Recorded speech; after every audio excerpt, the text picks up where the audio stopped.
Hi friends, welcome to my channel. మీరందరూ ఎలా ఉన్నారు? నేను చాలా బాగున్నాను. నేను ఈరోజు ఎగ్ కర్రీ చేస్తున్నాను. దానికోసం కొన్ని ఉల్లిపాయలు తీసుకొని అవి చిన్నగా కట్ చేసి పెట్టుకున్నాను. కర్రీ కోసం ఒక చిన్న మొగట్లో కొంచెం ఆయిల్ తీసుకున్నాను. కర్రీకి సరిపడా ఆయిల్ తీసుకున్నాను. ఆయిల్ కొంచెం హీట్ అయిపోయింది. నేను కట్ చేసి పెట్టుకున్న ఉల్లిపాయలు మొత్తాన్ని ఇందులో వేసాను, ఆయిల్లో వేసాను.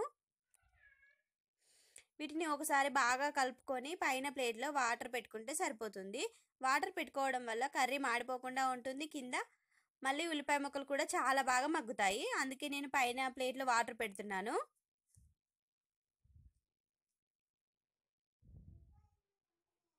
చూడండి, ఉల్లిపాయ ముక్కలు కూడా సగం వరకు ఫ్రై అయిపోయాయి.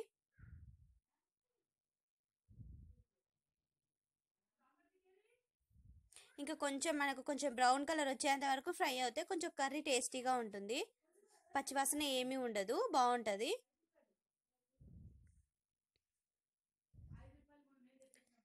చూడండి, ఉల్లిపాయ ముక్కలు కూడా చాలా బాగా ఫ్రై అయిపోయాయి.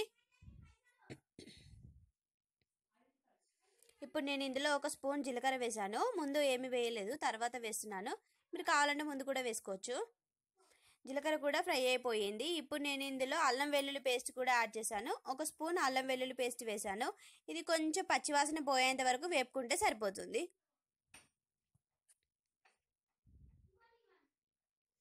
ఒక స్పూన్ పసుపు కూడా వేస్తున్నాను.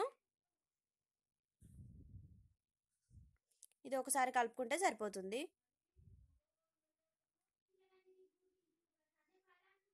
ఇవి బాగా ఫ్రై అయిపోయాయి. ఇప్పుడు నేను ఇందులో కారపొడి కూడా వేస్తున్నాను. ఒక 2 స్పూన్ల కారపొడి వేసాను. మీరు కావాలంటే కొంచెం కారం తక్కువ తినే వాళ్ళైతే తక్కువ వేసుకున్నా సరిపోతుంది. కాకపోతే ఎగ్గులోకి నీచులోకి కొంచెం కారం ఎక్కువ పడుతుంది కదా, అందుకే కొంచెం ఎక్కువ వేసాను. కర్రీకి సరిపడా ఉప్పు కూడా వేస్తున్నాను. ఆయిల్లో వేయడం వల్ల పచ్చివాసన ఏమీ ఉండదు. కర్రీ టేస్ట్ కూడా చాలా బాగుంటుంది. ఇవి మాడిపోకుండా ఉండడానికి కొన్ని లైట్గా వాటర్ వేస్తున్నాను. ఉల్లిపాయలు కొంచెం చాలా బాగా మగ్గుతాయి. మన ఎగ్స్ పొట్టి పోసినా కూడా మాడిపోకుండా ఉంటుంది. అందుకే కొన్ని లైట్గా వాటర్ వేసాను.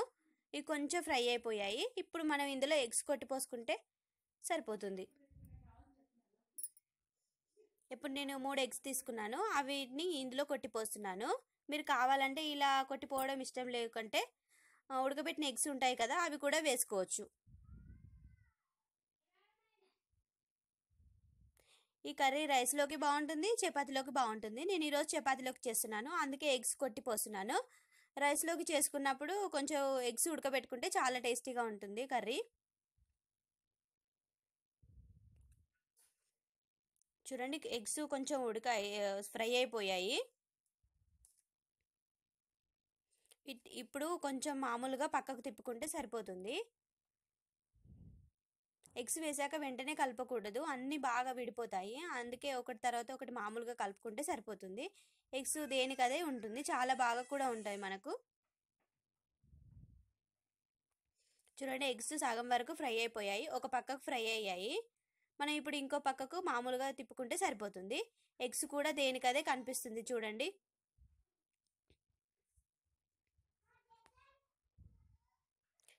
పిల్లలకు ఎగ్ కనిపించడం వల్ల చాలా బాగా తింటారు.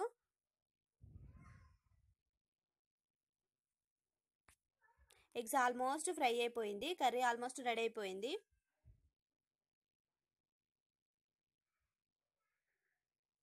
చూడండి, ఎగ్స్ చాలా బాగా ఉడికాయి.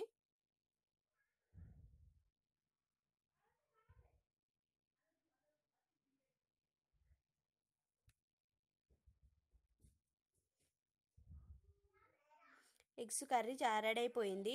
ఉల్లిపాయలు ఉడికాయి, ఎగ్స్ కూడా చాలా బాగా ఫ్రై అయ్యాయి.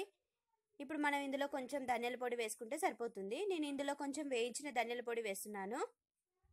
మీరు కొంచెం స్పైసీగా కావాలంటే ఇందులో గరం మసాలా కూడా వేసుకోవచ్చు.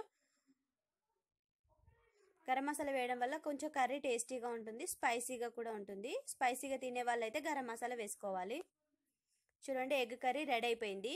మీరు కూడా ఇలానే చేస్తారా? నాకు కామెంట్స్లో చెప్పండి. మీకు నా వీడియో నచ్చినట్లయితే లైక్ చేయండి, షేర్ చేయండి, సబ్స్క్రైబ్ చేసుకోండి. Please subscribe. నా ఛానల్ని సబ్స్క్రైబ్ చేసుకున్న వాళ్ళందరికీ చాలా చాలా థ్యాంక్స్.